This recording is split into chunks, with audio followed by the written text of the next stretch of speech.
All right. Welcome, everyone. Thank you all for those of you who made it in the room. And I understand that there's a number of remote sites that are watching now, as well as a very large YouTube group that watches us, this class via YouTube, as well as through the NIH archived videocast. So welcome to everyone. I'm one of the many classes that got rescheduled due to the challenging weather that we had this winter in the DC area. And so this is a rescheduled lecture on developing protocols and manuals of operating procedures. And my name is Dr. Wendy Weber, and I'm the branch chief for clinical research at the National Center for Complementary and Integrative Health. We use a lot of protocols for many of our trials and ask our investigators to submit those, and so that's why I was asked to give this lecture. I do want to give credit to Dr. Laura Lee Johnson, who I know is one of the faculty for many of your courses.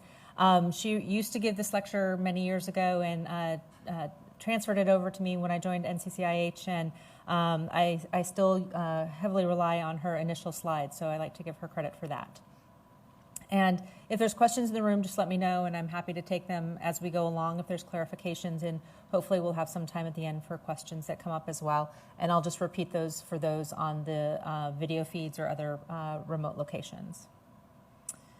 So what I'm going to talk about tonight are to define the different parts of a protocol and hopefully give you a really strong rationale as to why you want a very well-written protocol for any clinical study that you attempt to undertake. And then also to give you, at the very end, a number of different resources to help you in the design of these different protocols. Within the NIH intramural program, there are certain templates that are available, and I'm going to share with you a recent template for a protocol document that was just recently released for public comment from the FDA and NIH for trials that involve products that will be used in trials that are conducted under an IND or an IDE, and I'll tell you a little bit more about that as we get there.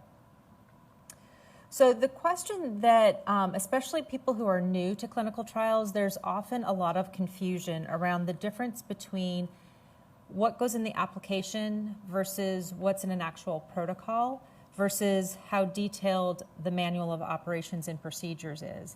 And so there's, particularly for first-time people doing trials, they're like, well, it's all in the application. That's exactly what I'm going to do. Well, in reality, most applications have page limits, and so you only have a few pages to really succinctly describe what it is you're planning to do in that application and in that project.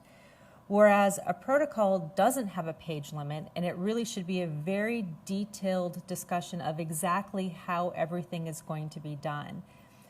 In the case of a protocol, someone else should be able to pick it up and run the same study and get the same results, ideally. It adds to our ability to replicate trials if we have very well documented and well-written protocols. Now, the difference between a protocol and a manual of operations and procedures is that what we sometimes call the MOP is that the MOP has even more detail. And so, for example, if you will be collecting blood samples in your trial, you may just describe what types of tubes are used to collect those blood and that they'll be processed and shipped and where they'll be shipped to. Whereas in your manual of operations and procedures, you'll detail specifically how much blood, how many of each tube, and not only that, but how each one is processed, if it needs to be spun in a centrifuge, how long it should be spun in a centrifuge, if it needs to be stored at specific temperatures, all of those details will be there, as well as the detailed process of how you ship any specimens that need to be shipped for the study protocol. So it's the level of detail as to the difference between these different documents. And so the question I often get is, once people get past the idea that their application is not sufficient to describe what they're going to do for their study, and they get to the idea of a protocol and get comfortable with that, they start realizing that there are these two different documents, and the question is, do I really need both? And the answer really depends on how large your study is, how many detailed procedures there are going to be. For many institutions, there are standard operating procedures, for example, of how patients with suicidality when they are depressed are managed. and there's a standard operating procedure of how that is done at a given institution. And rather than redetail all of that out in the protocol, you can refer to the standard operating procedure and just file that in your MOP is what you can do. And so depending on how many of those you have, it may make more sense to separate the documents, have a protocol that's kind of the streamlined, this is what we do, and the MOP is absolutely every single detail to make sure that it's done step by step the way that it needs to be done.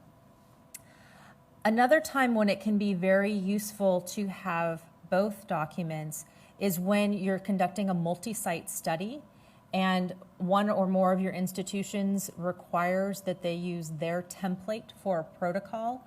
A manual of operations and procedures can really help to make sure that all of the sites are doing procedures the same way. So whether it's the manual of the intervention delivery for like cognitive behavioral therapy and step-by-step what is going to be done in the trial and how the intervention is going to be delivered, those kinds of details don't always need to be in the protocol. They can be more detailed in the MOP, and then each institution can refer to a shared manual of operations and procedures for the aspects that will be done the same across the different sites. So this, again, helps to ensure that there's fidelity of the intervention, that it's done the same way across all sites. Another scenario where that's really helpful is if each site is, for example, running a cytokine panel on blood samples, and you want to make sure that everybody does it the same way, a very clear and detailed step-by-step process of an actual standard operating procedures of how that's going to be done and how that's shared across sites and how you're going to make sure that you have similar standards across sites. It can be done through the MOP as well. The key piece about having both is that whenever you update one document, you have to be sure to update the other document. There is a lot of overlap between these two. And so you want to make sure that whenever you're making protocol changes, you're updating your manual of operating procedures along with it so that you don't run into discrepancies where if you don't follow your protocol, you essentially deviate from your protocol and you have to file it as a protocol deviation. Well, if you start off with the two documents telling you to do different things, you have set yourself up to, no matter what, have a deviation from either your MOP or from your protocol, one way or the other. So making sure that things agree is really important.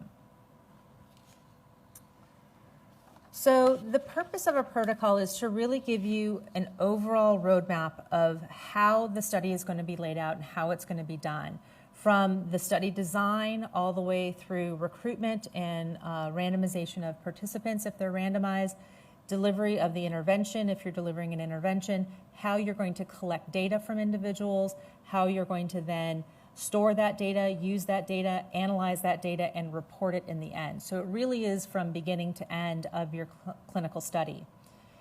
And it really takes you to the next step of, okay, this is the 5 or 6 pages or maybe 12 pages I had to describe what I was going to do and detail it all out as to exactly how I'm going to do this.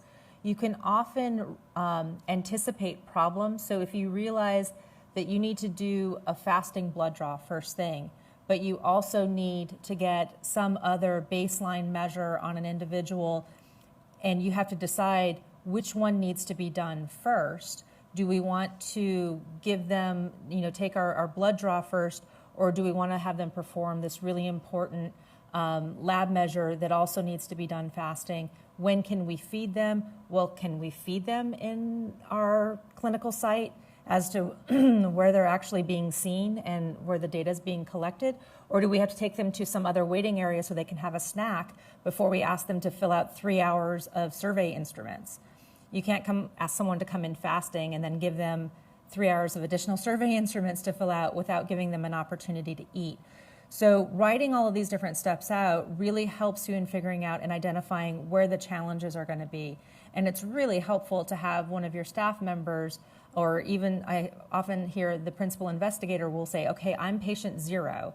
Walk me through this. Let's act as if, okay, what questionnaire do I fill out next? What piece do I do next? Where do I need to go? Well, what if the lab that needs to do your EKGs is 30 minutes across town and you were thinking you were going to do that as part of your first study visit when you have a whole bunch of other things you need to do at another site? spelling this all out can really help you figure out the flow of the study and make sure that things happen in a way that can actually be done.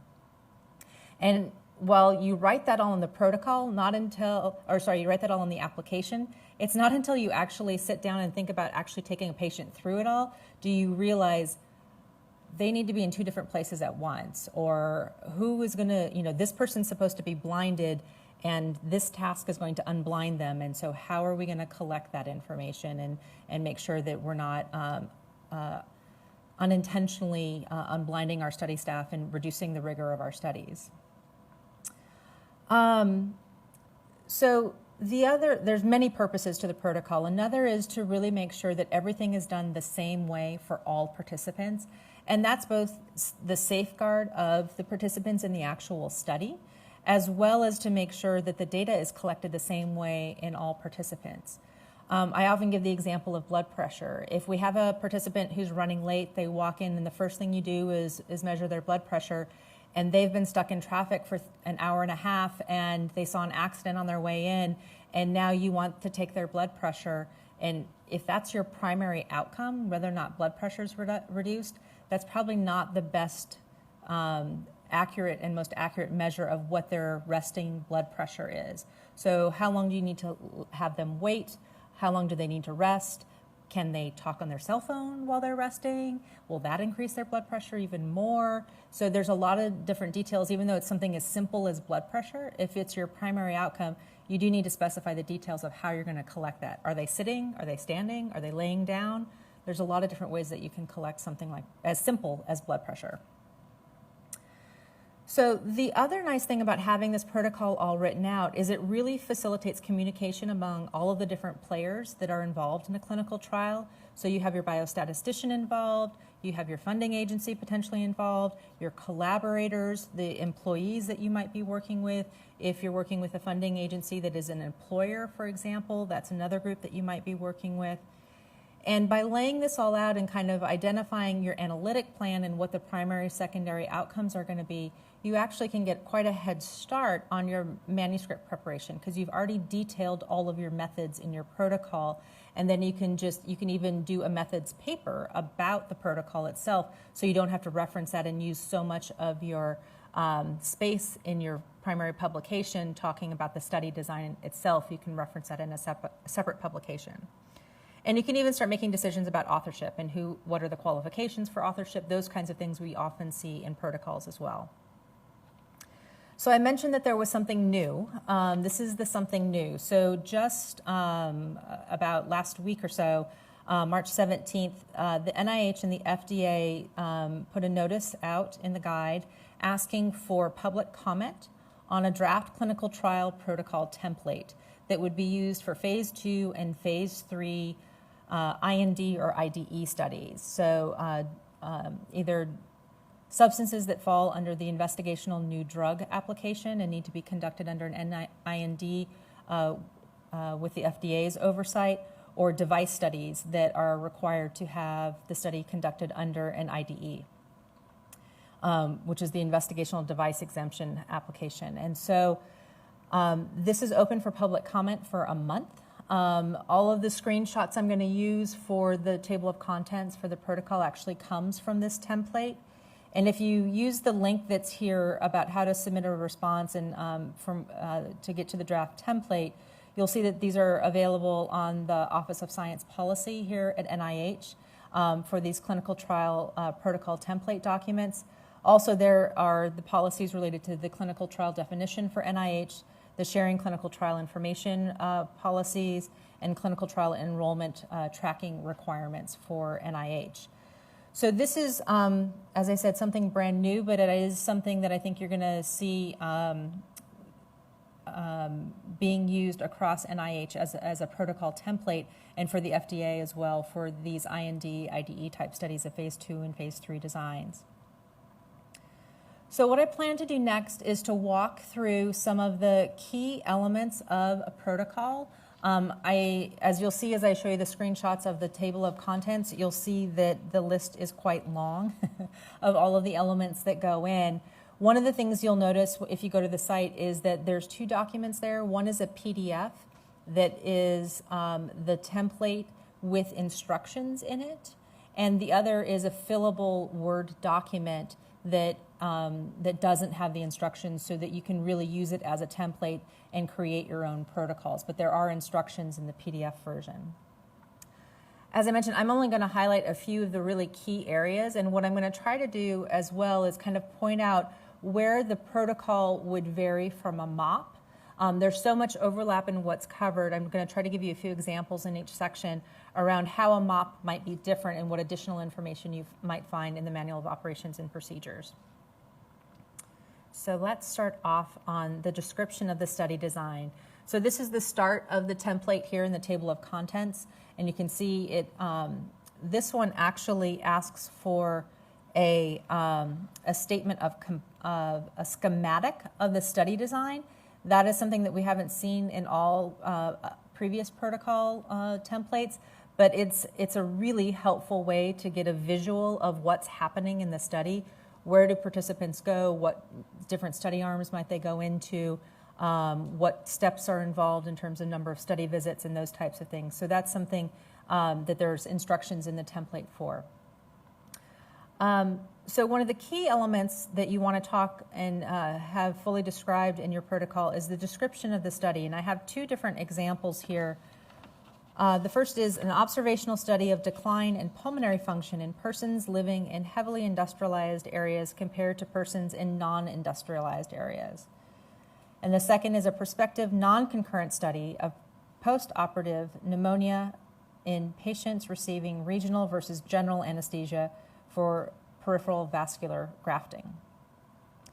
So there's a lot of words in each of these descriptions, right? But what they're trying to convey as succinctly as possible is the study observational, or is it doing an intervention, asking people to either take a medication, get a treatment, attend group visits, where something actually the participant does or something is done to the participant.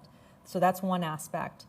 The other aspect is whether it's prospective or retrospective. So are you gathering new information on people you enroll in the study, or are you going back through old records retrospectively and pulling information on them?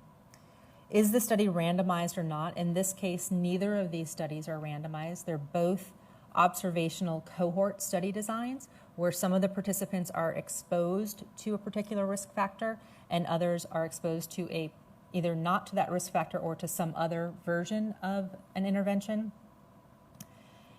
There's some information here about the patient population as to who they are. So,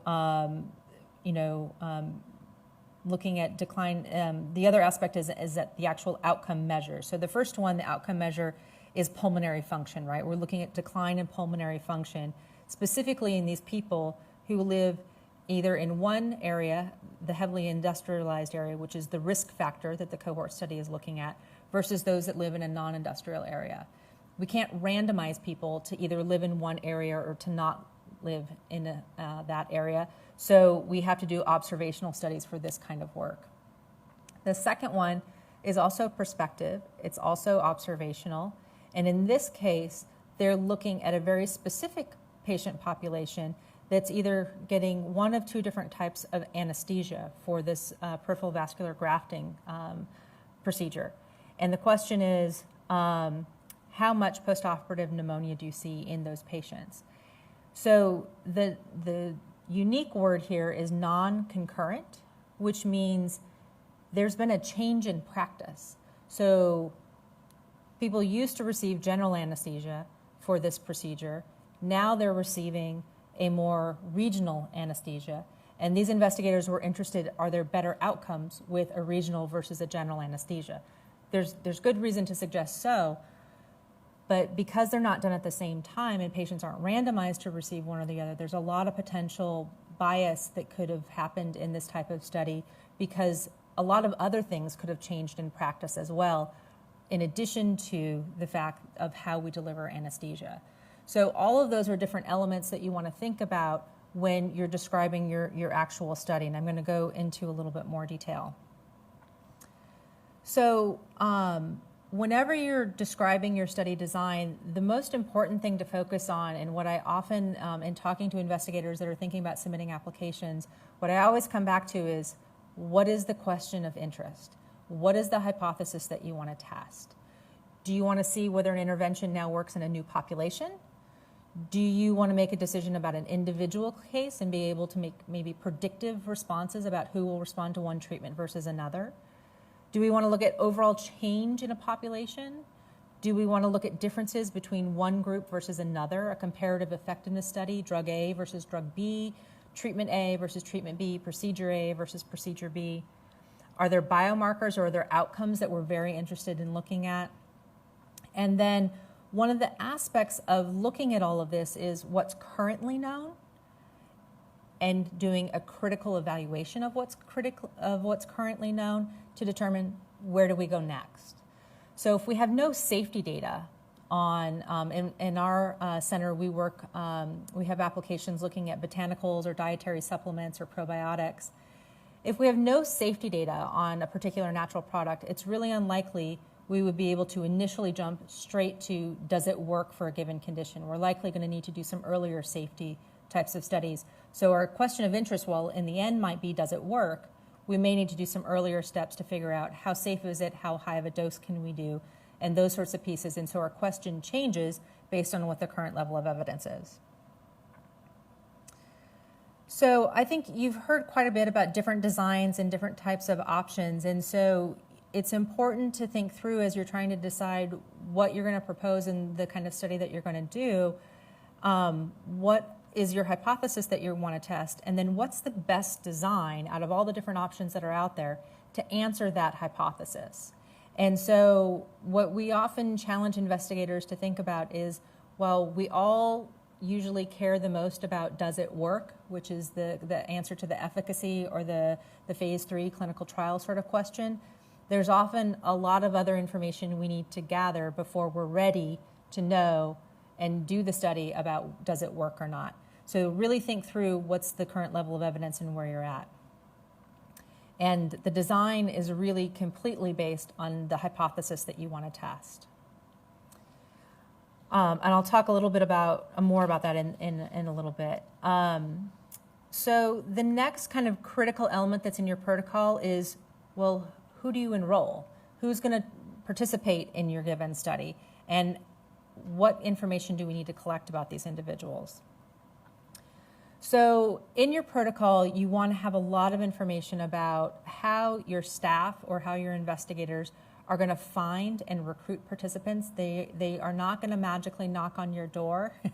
You have to, are you going to advertise? Are you going to use social media? Are you going to recruit through letters sent by their physicians? Are you going to recruit by identifying potential participants that are eligible through their electronic health records?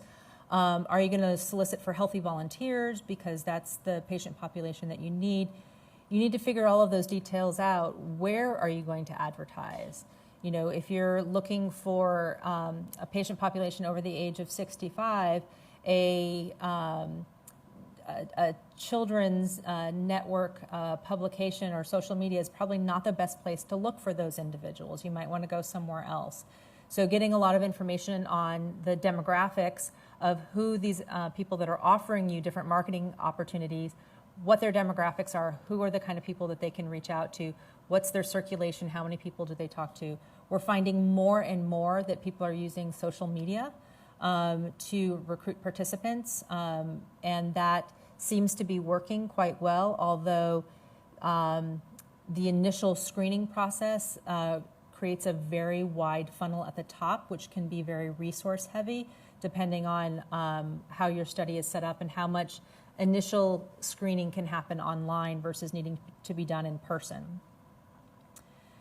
One of the things that you'll need to think through is how will you document different aspects. So how many people did express interest in the study? If you think about a consort diagram that we see in most clinical trials when they're published, they talk about how many people were screened, how many people were eligible, how many people were ineligible, why were they ineligible?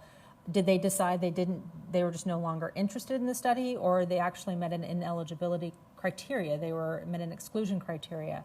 So all of these are things that if you don't know up front how you're going to collect that information, you're never going to be able to complete that diagram that's required for many of the publications and for many of the journals to be able to describe what happened to your participants. We'll talk a little bit more later about the consent procedure and what needs to be in the protocol for that, as well as the randomization if that's applicable. So the challenge with detailing your inclusion and exclusion criteria is that it's a balance. So when you think about this, think about the hypothesis you want to test and what's really the patient population that you should be testing that hypothesis in. So if you want to know whether a mindfulness-based stress reduction program helps patients with depression, do you really want patients who have failed 6 medications that are considered, the term is treatment resistant, they've been non-responsive to medications? What if your entire population of people that you enroll in your study are all of these treatment resistant folks, that none of the medications or the multiple classes of medications have been beneficial for them? Will that make your study more or less likely to find an outcome? Is something like mindfulness-based stress reduction likely to help that particular population? So you really need to think through, who is it that I'm looking for to participate? The inclusion criteria, I think about who's in.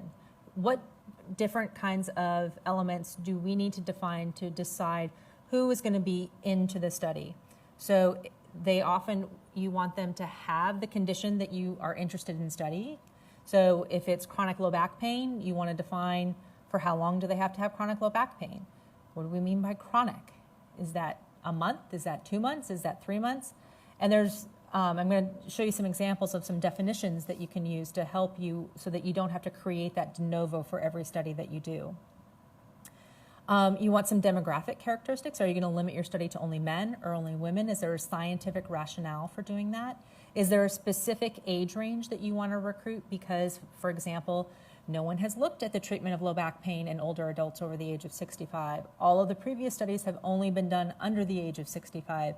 So maybe that's a population we need to figure out what works for and need to target that group specifically. And then if there's any specific elements, if, for example, you're recruiting patients with diabetes, is there a specific hemoglobin A1C level that they have to have on a baseline screening? Are there other laboratory results or diagnostic tests that they need to meet in order to be the patients that you want to study in your trial? We often see the ability to understand and comply with procedures in the study. You want your participants to actually be able to do the different aspects that they're going to be required to do. And if your study instruments may only be available in English or in Spanish, do you have someone that can translate? Is the instrument valid if it's been translated? Those are issues that you need to think about as well. Now, the exclusion criteria, I cannot tell you how often I get a call from an investigator who is struggling with recruitment because, lo and behold, the exclusion criteria is excluding participants that might otherwise be eligible for the study. It's shocking. I know that people who meet an exclusion criteria cannot participate in the study. And I think I'm doing my best to make a bit of a joke about this, but it's so frequent a request to loosen the strictness of the exclusion criteria because recruitment is not going as well as we thought it was going to. And so I really urge you to think very carefully about this balance between studying the right population, but making it loose enough that it actually generalizes to who is in the real world and might actually be using these interventions that you're studying.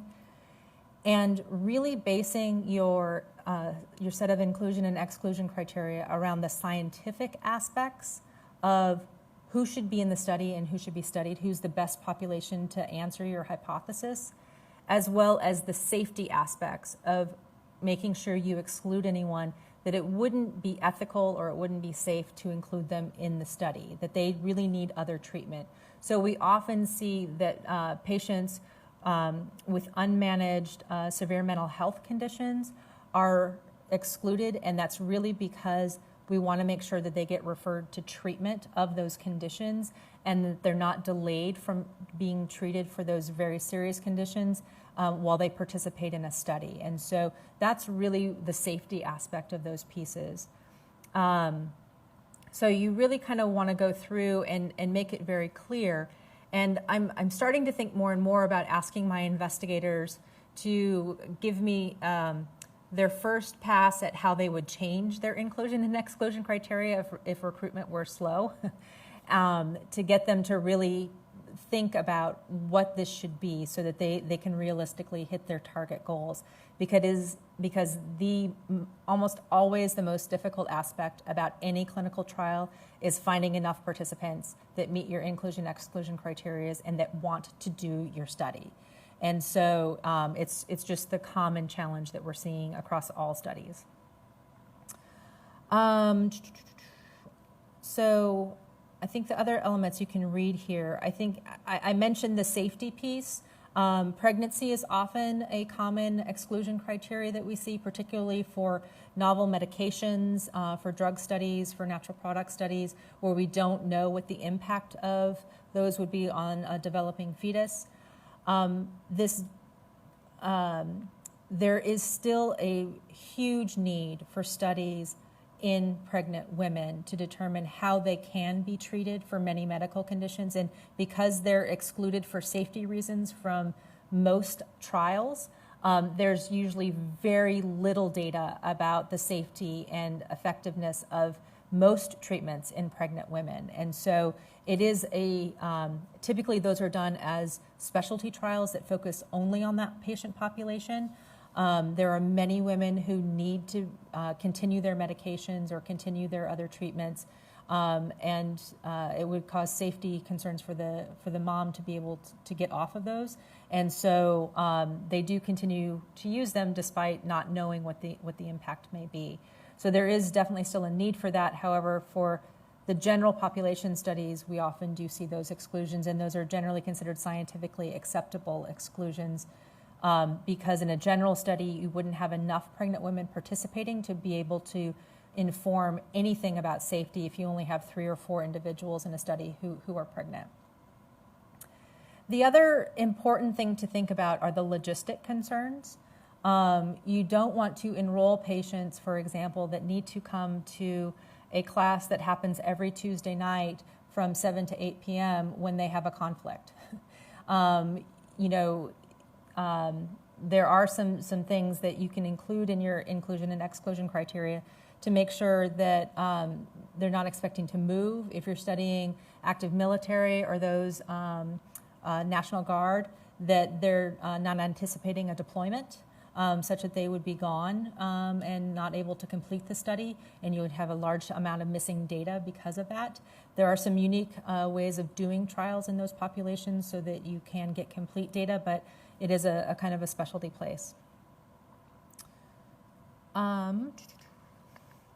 So I think I'll conclude that with it's a careful balance between you want to be specific enough to get the right patient population, but not too restrictive that you can't find any of those people when it comes to inclusion and exclusion criteria.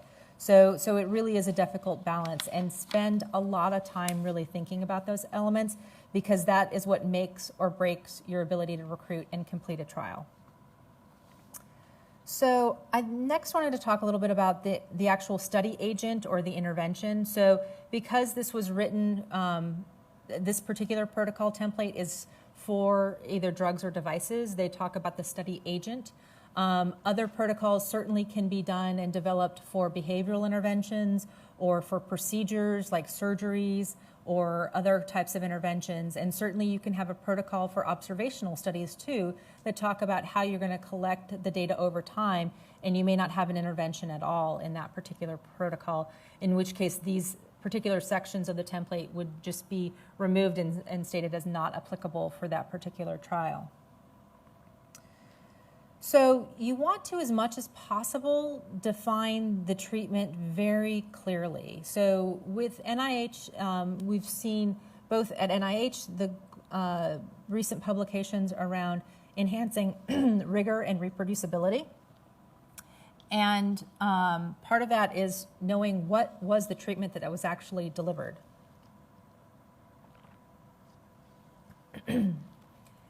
And we've also seen, certainly in the psychology literature, the push for open science. and transparency in publishing a priori hypotheses and protocols and other information like that. So this is a trend that we're starting to see, so that someone else could attempt, if you find amazing results in your study, that they could take your protocol and be able to replicate it. And if we're able to see the same results by a different group of investigators, recruiting the same types of patients and delivering the same intervention, then we have reproducible findings, which is really great. That means that any provider then could think that they would likely find the same results if they applied the same intervention in their offices. So this is why it's so important to really specify and describe your treatment and how it's going to be delivered in your protocol itself. And it's a trade-off between the generalizability of how people really deliver it versus the specificity of how it's going to be delivered in this specific trial. And so you want to very clearly lay out all of these different elements, including when would someone be withdrawn from the study, that it's not safe for them to continue or they need to get treatment elsewhere. When and how do you track deviations from your protocol itself in terms of them not completing the treatment as it was recommended in the study? And then making sure you track all concomitant medications, procedures, other kinds of interventions that people may have had over the course of the study. So the interventions themselves, you want to give enough information that you, like I said, someone else could repeat and deliver this intervention. So from our perspective at NCCIH, as I mentioned, we often use natural products. So say, for example, a study is going to be looking at one of the commonly used products like fish oil. So fish oil is one of the top-selling natural products in the U.S., but pretty much every single formulation that's available over the counter is different from the one next to it on the shelf. They have differing amounts of the two primary fatty acids, EPA and DHA. They may have other oils in them as well. And so if you're doing a study of fish oil, you want very clear specification as to, well, what's in the product and what is your control? What kind of oil do you use as a control capsule? How much are you giving people? How many capsules, and what's the total milligrams of each of the different types of EPA or DHA in the case of fish oil? What's the quality check on that? Is there an independent group that's done an assessment to assure that it actually has what is labeled on the bottle itself? Is there any way to assure that it's actually being taken by participants? Do we have a blood test to see if their fatty acid levels shift over time? Do we have a memory cap on top of their bottle to see when they opened it and when they closed it, so that we can actually track when they did that, and that they didn't bring us the empty bottle because they threw them all in the trash on their way up the stairs, so that their pill count is 0 in terms of remaining pills. So there's a lot of elements to this in terms of really detailing all of these different pieces. And when your intervention is something like cognitive behavioral therapy, this gets even a little bit more complicated, right? Because now you have someone providing an intervention that's hopefully manualized and that they're delivering the same way for all participants. How much variation do you allow in your study? And specifying that is really important so that somebody else can repeat the results if you find positive findings. So we struggle with the word dose a lot. I think it's very easy, or I should say it's easier in studies of drugs where you have a single agent and you count the milligrams that you give to an individual. You may have a frequency question. Does it need to be given once a day, twice a day, 3 times a day? You may have questions about, is it delivered orally? Is it injected? Is it to be put in the eyes? Is it to be put in the ears? There's a lot of different ways that you can deliver drugs depending on what they're for. But when it comes to behavioral interventions, like I said, it gets a little bit more complicated. So how many sessions, how many times a week does someone go in if you're doing a study on yoga? Do they come in twice a week? Well, how long is each session? Is it 30 minutes? Is it 60 minutes? Is it 90 minutes? Are you asking them to practice at home on their own with the video that you gave them? So what is the dose? Is it how much they practice per week? Is it how much they attended the classes per week? All of those things need to be specified so that you can determine when everyone completes, well, who was adherent? Who did what we asked them to do? And so we want to have those sorts of definitions in our protocols as well. And there's many different ways to kind of slice and dice this, but I think it often comes down to the number of sessions, the frequency of those sessions, and the duration of those sessions, and then the practice element is the other piece that comes into play with a lot of the behavioral interventions. So the other elements that happen in studies that often get forgotten about are some of the common confounders that we see in study. And time is the most common of these. So potential participants often call and have the impetus to call to participate in a research study when things are really bad. It's finally gotten to a point that I need to do something about this. My eczema is really bad. It's really inflamed. It's really bothering me. I've got to do something about this. You know what? I read about a study. I'm going to give them a call and participate in that. Well, eczema is something that tends to wax and wane. There tend to be flares, and people can get better, and the lesions can reduce, and that can just happen over time.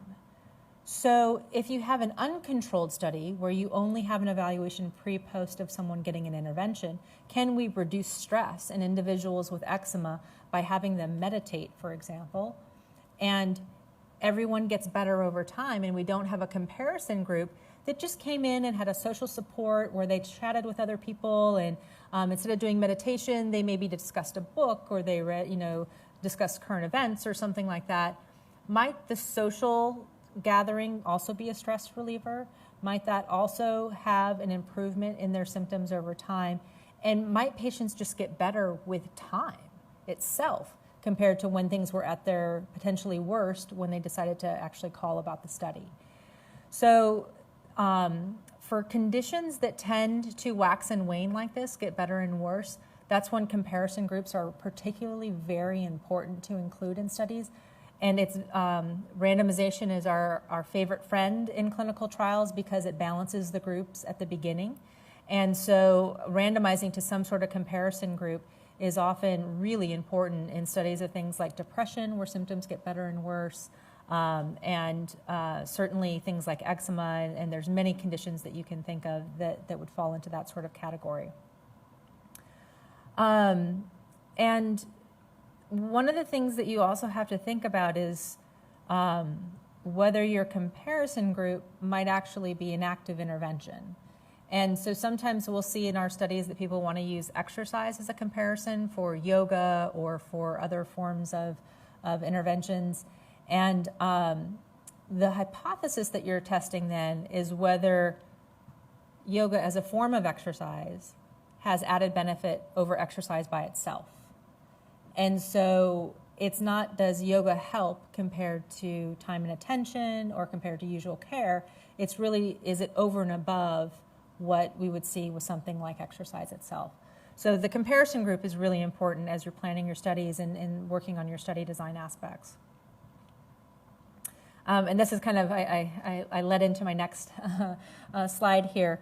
And what is the comparison group? And I often get this question from investigators. Okay, I want to do a study of massage. What should be my control group? And I say, well, what's the hypothesis that you want to test? Do you want to know whether a specific form of massage is better than another form of massage? Do you want to know if massage is better than, for example, for knee osteoarthritis, for knee pain due to joint degeneration? Is massage better than taking an over-the-counter NSAID to relieve pain? Well, then that needs to be your comparison group. So really focusing on what your hypothesis is will tremendously help you in defining what your comparison group is and how you need to describe that comparison group.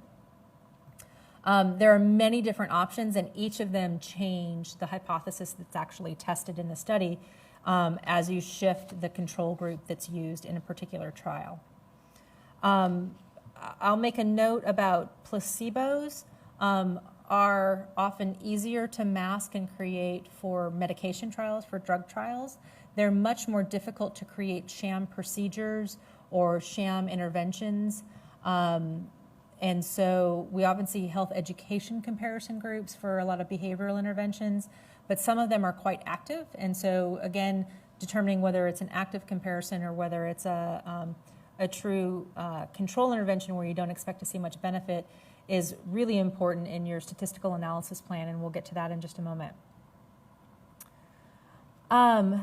Another issue that you need to deal with and describe very clearly in your protocol is what other treatments are allowed. And if you allow a lot of other treatments in your study, how will you know if it's the intervention you delivered that produced the benefit that you may see, or if it was all the other interventions that people were doing? And so in your consent form, you guys have, I think, had this talk already, they're told about other treatment options that are available to them. And so if you then allow them to do all of those other treatment options and they get better, and they've started them all since they've started your study, what drove the difference? What drove the improvement? Now, denying people access to readily available and effective treatments has also other ethical concerns. And so you need to kind of think through, what will you allow? What won't you allow? Are there any elements in terms of medications that may interfere with the primary outcomes that you want to look at? If you're interested in the immunological effects of a given botanical on the immune system in humans, but you allow patients to take steroids, well, I can tell you that the steroid is going to have such an impact on the cytokine function that you're going to see that whatever effect of the botanical you're giving is going to have zero impact compared to the effect of the steroid. So you've got to think through what's going to interfere with your primary outcomes. Are there any things that you need to exclude? You're doing imaging as your primary outcome measure, and you're going to do an MRI. Are you going to exclude people who have implanted metal? It's a pretty important safety concern to think about and to exclude those individuals. So those are the kinds of things that you want to think about. Would you allow patients to get braces put in? What kind of braces would it need to be if they're going to continue to participate? And there are reasons that people just have to drop out of studies or not do certain elements because it's no longer safe for them in terms of the data collection. And those things are certainly allowed, but you note them as protocol deviations because they didn't follow the step-by-step of what's supposed to be collected according to the protocol. All right, you guys are hanging in and doing great. We've just got a few more sections to talk about.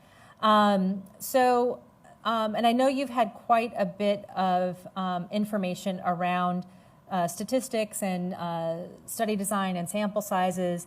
And so there are a lot of different elements. So again, I'm just showing you screenshots of how detailed the different elements that go into a protocol are. And for more information, certainly look to the instructions for the template that tell you what goes into each of these different sections. So the other element that, when I think about a protocol, it's something that that I could hand to, if I was the principal investigator and I had a research coordinator who was on vacation and I needed someone else to collect we weren't able to reschedule this participant. They need to come in at this date. It's their scheduled study visit. We can't reschedule it to when my staff member is going to be back. And I now have to have someone cover, or heaven forbid, I actually have to do it and collect all of the data and draw the blood and do all that stuff myself if I'm trained to do so. I should be able to go to the protocol and know what it is I'm supposed to do. It's study visit 6, and this is the intervention that this person is on. What forms do I need to have them fill out? What samples do I need to collect? Anyone should be able to pick that up. And that's what's so wonderful about having a detailed enough protocol, is that you don't miss half of the data you were supposed to collect because somebody got sick one day or wasn't available to do the study visit, the person who normally does it. And with budgets being tight in clinical trials, they're often very short-staffed, And so this is a real issue that happens. There's also a lot of staff turnover that occurs in trials. And so making sure that you have everything very well detailed so anybody can pick it up, and once trained in the protocol can go ahead and collect all the data that you need. So one of the elements that you include is this kind of schedule of evaluation. So how many study visits are needed, what happens at each of those visits from screening all the way through the final study visit. And it's often really helpful to have an overall timeline as to when do we need to start recruiting, how many participants do we need to recruit on a monthly basis or on a weekly basis in order to finish recruitment in time, to have time to follow up all of our participants and collect all of the data that we need. And so there's a couple of different elements. There's the overall study timeline as well as the individual timeline. And this is often most easily provided to individual or provided in the protocol as a table or as some sort of graphic like this. There's additional specific information about, well, what's a DXA? That's a DEXA scan. And where do you go to get the DEXA scan? And who needs to schedule it ahead of time and make sure that you can get somebody in to do that? And then for this, what you can see here is that they put a little X as to, at each visit, what needs to happen. And so this is where in your protocol, you might have something like this. In your manual of operations and procedures, you may have individual checklists that you create for each study visit that allows your staff to walk down the list and check off exactly what they're supposed to do at each visit. Because if they have to go find the protocol and pull it off the shelf and pull open the thing, that often the time pressures make it difficult for that to happen. And so, oops, we forgot at week 5, we were supposed to, as treatment visit 5, we were supposed to get blood, and we thought it was treatment visit 4, and so we didn't collect blood, and now we don't have that midpoint data for this participant. And when there's often something that happens that when you forget it once, you start to forget it for all of the next patients that you see too, because it becomes out of habit. And so having just a really clear checklist, okay, this patient is treatment visit 4, this is what I need to collect, and that you can go through and check it off. Those details don't necessarily, they're here in the protocol, but how you implement it in terms of the procedure to implement it is what you would put in the MOP. And so that's one example of kind of a difference between the protocol and the MOP there. Notice that adverse events are collected at all study visits. That's something that we typically see and encourage people to do to make sure that you're soliciting for those. And concomitant treatments or medications is another aspect that's collected routinely to find out, oh yeah, I'm being treated for eczema, but you know what, I started a brand new, I went to my doctor and he said, that's looking pretty bad, here, try this new medication. And I forgot to mention that I was in a research study for eczema, and we now need to track that for this study and indicate that the person has been started on something like that. So statistics you guys have heard a lot about.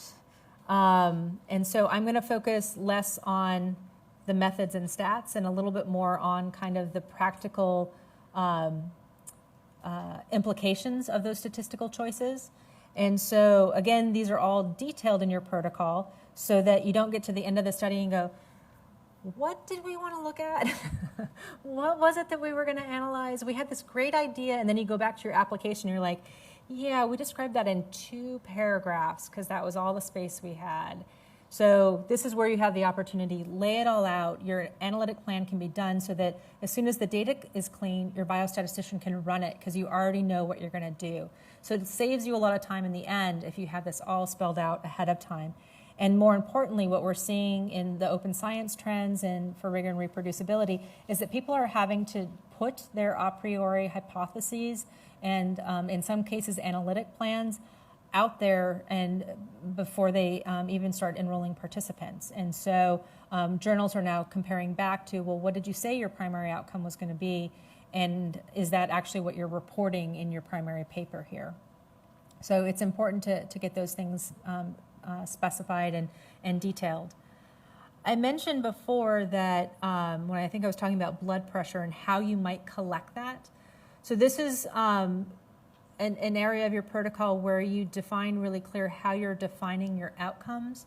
So for cancer studies, you might have an appointed panel of experts that actually review the pathology slides to determine whether or not a person actually has cancer or not, or meets the definition of non-alcoholic steatohepatitis for a liver study.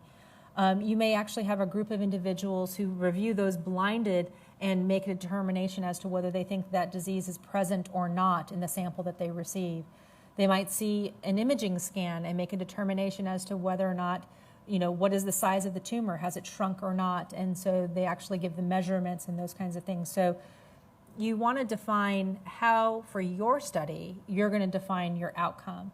And I really do encourage people to use the standard definitions in the field, the agreed upon either diagnostic criteria or methods that have been published by a given field. And so one way to find those is to look for other large clinical trials that have been done in a particular area and see what definitions they have used. The clinicaltrials.gov resource that lists all of the trials that are ongoing is a great resource to be able to look at inclusion and exclusion criteria for other studies so that you can see that you're enrolling the same kinds of patients as other trials are, and also the definitions of their outcomes so that you can use similar outcome definitions in your trial, and then you're not creating something de novo and totally new that you've come up with that would be difficult to include in a meta-analysis later because you didn't use an agreed upon definition that the rest of the field is using. So, for example, the studies that I have listed here are the Women's Health Initiative, the Systolic Hypertension in Elderly Program, which has definitions for how do you define hypertension in older adults, the studies of left ventricular dysfunction, the SOLVED study. They have very clear definitions of how they've identified what is an MI, what is a myocardial infarction, what is a heart attack. And so those are really good resources to look at those very large trials that have spent a lot of time determining how they're going to make those determinations as to what the definitions are of the primary outcomes. One of the things that can be a challenge is specifying not only what data you're going to collect, but in what units you're going to collect it. I used to show a slide, and I don't think it's in this slide deck anymore, where people had collected height and weight and different measures, and some of them were in, weight was in kilograms, and sometimes it was in pounds. That you had different staff writing it down in different ways, and if you tried to merge that data, you get really skewed information and not really know how to interpret the summary data. So case report forms are what we typically collect the data on, either electronically in electronic case report forms or in paper copies, which we're seeing less of now. It's really important that they include the units as to how they're supposed to be measured. And if you're collecting it electronically, you can actually create limits in your system so that it won't allow you to put in an adult's weight at 10 pounds. That it just wouldn't allow you, that you would have ranges as to what's acceptable. So those are elements that are very important. How you're measuring it. We do occasionally get investigators that want to rely on self-report for height and weight, which if that's not a primary outcome and it's just a kind of a demographics information that you're collecting, it's fine. But if you're planning to use BMI and calculate BMI from that information and use it as a confounding variable and to adjust for it in your analysis, you probably need to get accurate and measure height and weight. And certainly if you're ever going to share that data for secondary data analysis, it would be important to label it as to whether it's measured height and weight or whether it's self-reported height and weight, so that the data couldn't be inappropriately used thinking that it was actually measured as opposed to self-report. And the measurement piece of this is this reproducibility theme comes up again. Yeah, is there a question? Okay. Making sure that you are collecting the measure in the way other people do it as well. So I gave you the example of blood pressure. So for most studies, it's done sitting. It's done after a period of rest when the person is not talking, is not eating. They get quite frustrated because they don't like to sit for typically about 5 minutes. And people's attention span, that is forever for people at this time. But that's the typical. If you need to do something for your study in a different way, if you actually want to get a reading on blood pressure when someone's exercising, it's really important that you label your variables that way and make it very clear as to, well, how much exercise do they need to do, and at what heart rate are you trying to get them to, and what blood pressure would you try to get for that. So detailing all of these aspects in the protocol is really important so your staff can collect the data the way that you want it collected. So you've likely heard some issues around study instrument surveys and how to think about using them, the importance of making sure that they're actually reliable and valid the way that you're using them, and that they're actually sensitive to change. So there are some measures, particularly in the psychology literature, which we talk about as state or trait. So state is the current state that you're in, and you would expect that to fluctuate from day to day, time to time. How anxious are you giving a talk versus how anxious are you relaxing and getting a massage? Likely very different depending on who you are. One may make you much more anxious than the other depending on who you are. Whereas trait variables are thought to be quite static and not change. If you choose an outcome measure and you're not very familiar with the different instruments and you happen to choose something that is a trait variable that's not going to change, then it's not a very good outcome measure to see if your intervention is going to have an influence on that. If you really do think that trait variables and trait characteristics of individuals are something that are static. There certainly is a literature that's pushing to think that there are some interventions that can shift people's trait tendencies in terms of their characteristics, but for the most part, people think about state as something that you would want to potentially measure as an outcome variable because it is variable, versus a trait that is something that is just a characteristic about the person. So those things are really important to think about as you're selecting your outcome measures. Over what time period did things change? So some instruments are really only developed to be used every 6 months or once a year. Some of the stress characteristics, the perceived stress scale is one. Some of the items on there are, have you moved in the last year? Well, that's not going to change very likely in 6 weeks. So that item is going to be pretty static for most people on that particular scale. Have you lost your job? Have you had a death in the family? Those things are not something that on a day-to-day basis shift very much for a given individual. And so a more daily stress measure might be something better if you're looking for changes in whether someone's stress levels change over time. The other thing that we're seeing more and more of with outcome measures, most of the particularly survey instruments were developed as pen and paper instruments, and we see them more and more being shifted to being collected online or being collected through EMA, ecological momentary assessment. So they ping you with a text and ask you a question or two in real time, wherever you are, to find out currently where you're at, how do you feel.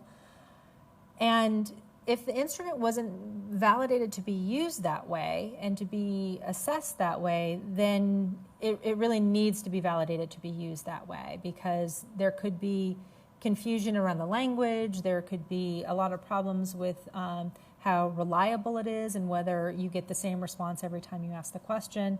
And so it's not that it can't be done, it's that someone, before you use it as your primary outcome measure, make sure that you're choosing an instrument that has been validated and is found to be reliable in the way that you're actually using it. And this comes down to kind of, is it a good measure for you, for your study? As this says at the end here, there may not be published data on it, but that might be an opportunity for you to work with a psychometrician to do the validity study on delivering it in a different way. We need more valid and reliable measures through a variety of different delivery methods, because patients and participants in research studies get very frustrated filling out hours and hours of forms. And you've likely heard some about the computer adaptive testing that is available through some of these instruments now, where an individual takes an online, does a set of questions, and it calibrates to the individual the way the GRE is done this way. So it hones you into your score based on what your responses are, rather than asking everyone the exact same set of questions. It's really customized to the individual who's responding to the questions. It can dramatically shorten the number of items that an individual has to answer to respond that way. But it's very foreign to an investigator, and I think they're getting more comfortable to this, but to know that not everyone answers the same questions is something that's very different than a typical standard set of a 27-item questionnaire, for example. So, as I mentioned, these are the elements that you certainly want to include in your protocol in terms of the general design issues, your treatment assignment. The randomization procedures is something that's really important, and we're starting to see, particularly at my center, more and more interventions that are delivered as group interventions. And it's very important to specify whether you are individually taking an individual that decides to participate, and there's a random chance as to them participating in Class A versus Class B, or whether you've created a random allocation of classes, and depending on when that participant happens to call, they get the next class that's available.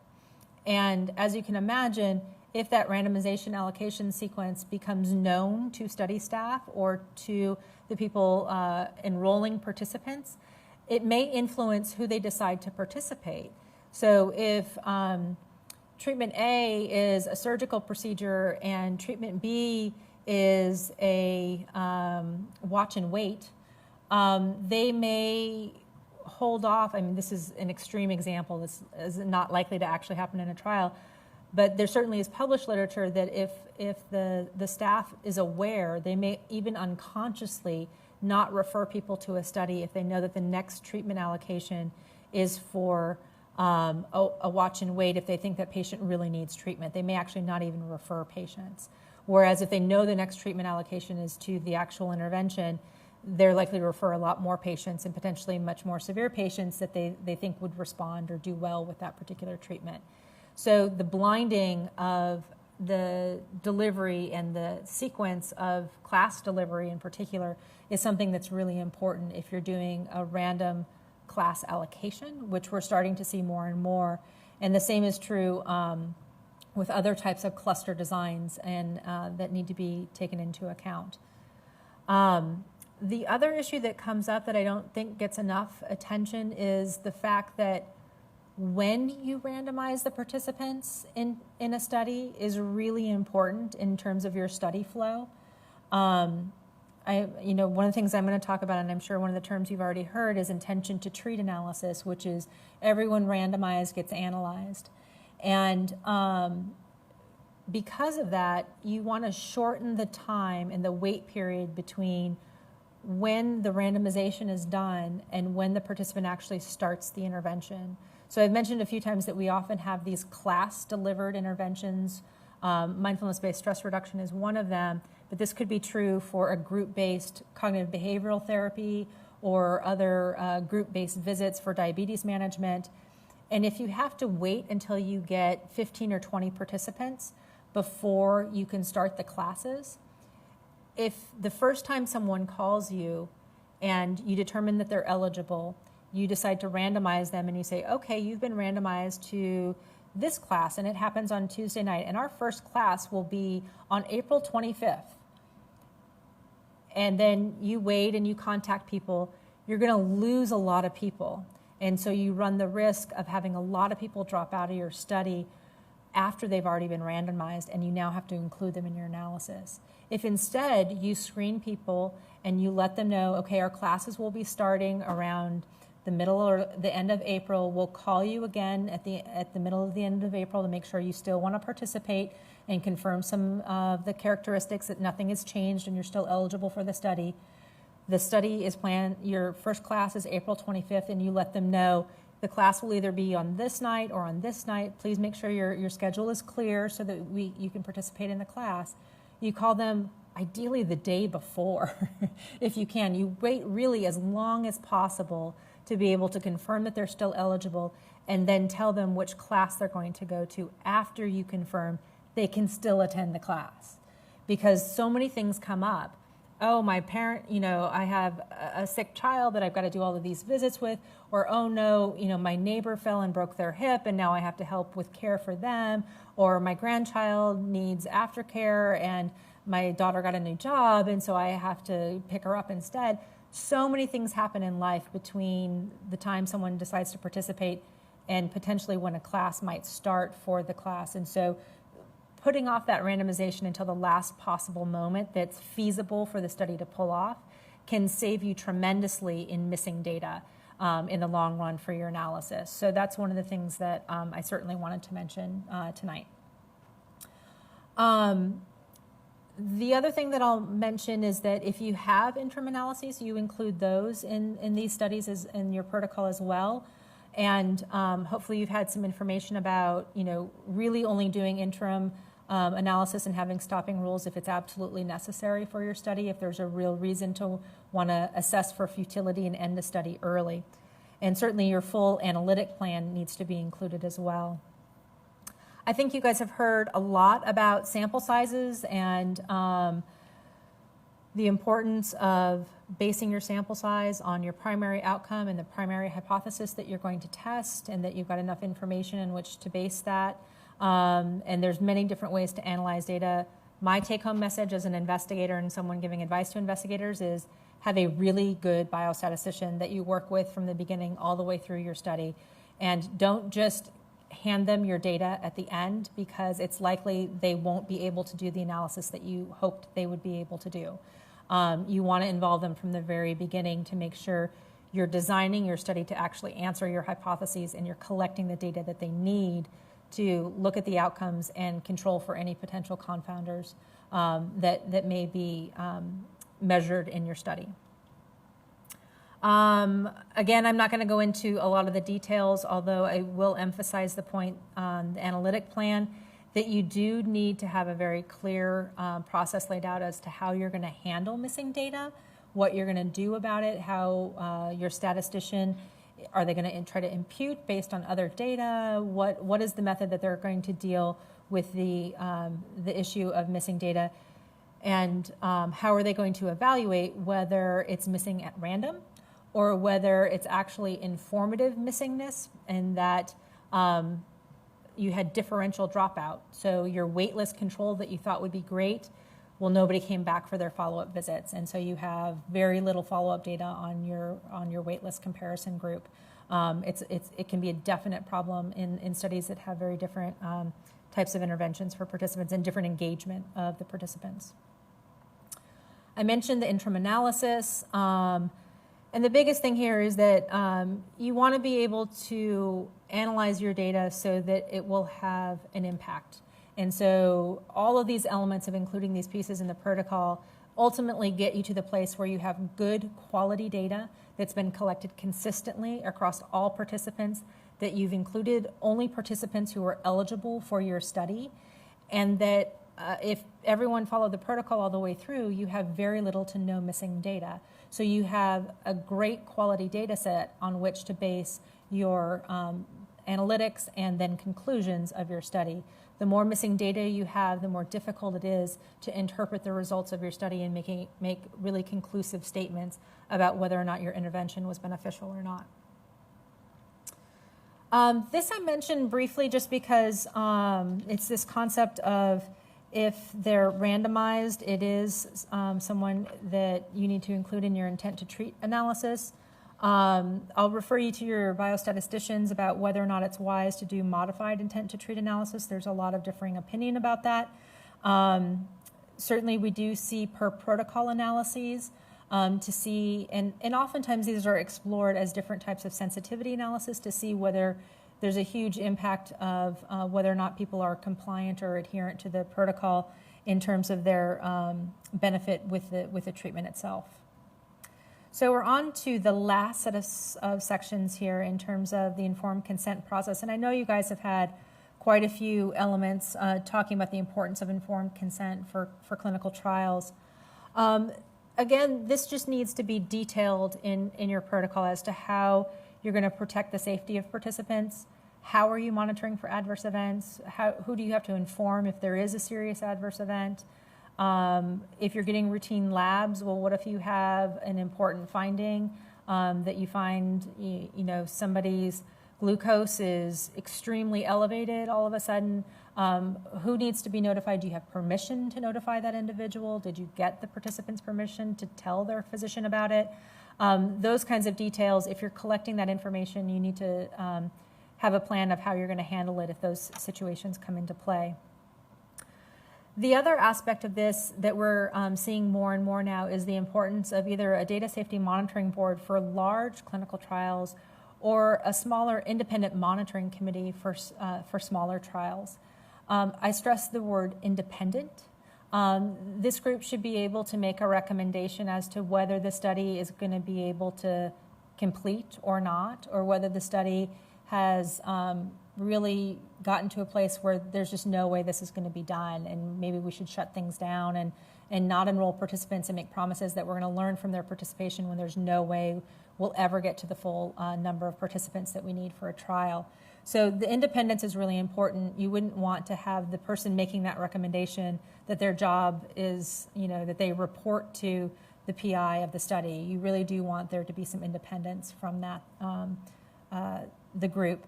And in general, these individuals are making recommendations to the funding agency. So at NCCIH, we get summaries and recommendations from these groups as to whether or not the study should continue and if there's any recommended changes to help the study get back on track if they're far behind on their accrual or their recruitment. You want to include in your protocol how you will modify the protocol and how you will get those modifications approved. At NIH, we do have certain protocol changes do require permission from NIH before you make those changes. If, for example, you're now enrolling a group of patients who are at higher risk, you certainly would need to get NIH permission to do that. If you're adding an arm to a study and doing a whole new intervention as part of your study design, you certainly need to get NIH permission, and there's policy information available about when protocol changes rise to the level that they actually need NIH permission before they're made. In addition to that, when do you need to get your IRB to approve the changes that you've made in your protocol or consent forms that you're working with? Should be specified in your protocol so that when it comes time to do it, you know how to do it and you're not stuck with, oh no, we didn't write that down, now what do we do? So I'm going to conclude with you want to write the protocol so anyone can replicate the study. That's your real goal here, is that this makes it transparent and clear and possible for someone else to reproduce the study. There have been many attempts to reproduce other studies. A whole series of those were just published in the psychology literature. And many of those studies, they were unable to reproduce the findings that were found in the original studies. Part of those challenges were that the specifics were not detailed enough in the protocol, and those were only attempts to replicate studies that had protocols, let alone the studies that didn't even have protocols and all you have are just the primary publication to try to replicate the study itself. The nice thing about a protocol, if you don't need the more detailed version of the MOP, is that you have a one-stop document that meets all of your needs for the study from beginning to end. And it includes all the changes and all the things that you would do to update it over time. The last thing you want is, oh, well, the procedure for that is over in that binder, and the procedure for this is over in that binder. You want it all in one place so that it's easy to find and people can consistently adhere to the protocol and make sure that it's delivered the way that it was intended. So in conclusion, you want to make sure that the document actually makes sense. Sometimes we get protocols, and in one section it says they have 100 participants, and in another section it says that they have 200 participants, and in another section it says that they have 150, and we are so confused and don't know. In one section it says that there's 2 arms to the study, and the next section says that it's 3 arms of the study. So the consistency across it is really important. And in working with these documents, you do, if you're the primary person that's making all of these edits and all of these changes, you do get to a point where it's really hard to kind of see the forest for the trees kind of scenario. And so having someone independent who sees participants, to have them read the study flow and make sure that this is something I could do if you gave it to me, can be really helpful when you finish your protocol, to have someone else take a look at it. You want to make sure that you have adequate staffing to actually pull this off, that you can actually implement the protocol. It's practical, and really importantly is the rigorous aspect of this. So we're learning more and more about how important it is to, as much as you can, if it's possible, to randomize participants and have a good control group, and to have blinded assessors do the evaluation if you have an intervention that can't be blinded. There are many things you can do to improve the quality and the rigor of the data that you're collecting. And if you detail that in the protocol, you'll have better data in the end and less potential for bias in your results. And what it always comes back to is, did you define the hypothesis that you wanted to test? And did you design your study to be able to answer that question? And did you collect the data so that you can actually analyze it and test your hypothesis? That's always what it comes back to. And we get caught in the weeds of, well, what if we do this and what if we do that? And we often lose the concept of, what is the hypothesis that I want to test? And does this protocol allow me to do that? So with that, I'll just remind you that the public comment period is still open for the draft protocol. So they are accepting public comments up through April 17th. The last few slides that are here are resources, which you've probably seen before, but there's certainly great references about clinical trials and other elements and different pieces. Information, I think you've heard about REDCap and the Assessment Center.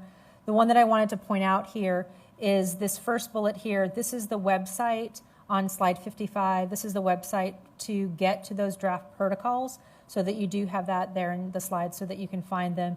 You can also certainly search by the notice number that's there in your slides, but I did provide the URL there for everybody so that you could find it. So with that, I will see if there's questions in the room. I know I've gone for a while and been talking at you all, but I really appreciate your guys' interest in learning more about clinical trials. It is sometimes a daunting process, but we try to provide toolboxes and information so you don't have to create this from scratch, that you can use templates and find instructions to help you in putting this information together rather than trying to think of it all on your own. And the one other thing that I should mention is, depending on what institution you are at, your institution may have a required template that you use for your protocol. Here at NIH, we accept any template at the current time, I should say, with the current public comment. We'll see what happens for IND and IDE studies. But we do ask that you double check it against our template just to make sure that it includes all of the necessary elements, so there's no missing pieces in what you submit to us. But we do accept protocols from other institutions. And the last thing we ever want to have happen is that we, at our institution, have this protocol, and this is we have a different version that we send to the NIH, because they never match. And at NIH, we don't know what's actually happening on the ground, and we don't know which protocol is being followed. There should be a single protocol that everybody uses for a given study. So with that, I'll end. Any questions from the group? I know on these makeup days, everyone's eager to, we weren't planning to be here this much longer. So, well, thank you all for your attention. I'll stick around if there's additional questions. If certainly reach out, and I'll be happy to answer other questions that may come up from either the YouTube folks or the people participating via videocast through email if people have questions. So thank you so much.